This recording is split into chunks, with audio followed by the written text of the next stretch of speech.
এটা সম্পূর্ণ একটা রাজনৈতিক চক্রান্ত তৃণমূলের।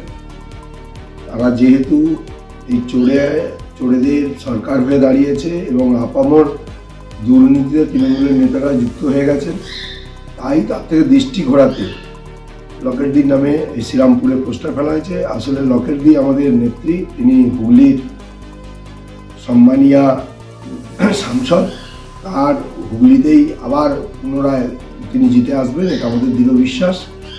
তাই এইখানে বিভ্রান্তিমূলক যে পোস্টার ফেলা হয়েছে, এটা সম্পূর্ণ তৃণমূলের চক্রান্ত। তাই আগামী দিন লকেটদি আবার স্বমহিমায় জিতে আসবেন এবং ভারতবর্ষের বুকে মোদিজি যে বলেছেন 370 বিজেপি এবং এনডিএ 400, সেটাই হবে।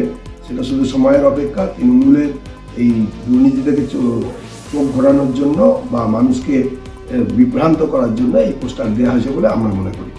লকেট চ্যাটার্জিকে নিয়ে কোনো মাথা ব্যথা নেই আমাদের, ঠিক আছে?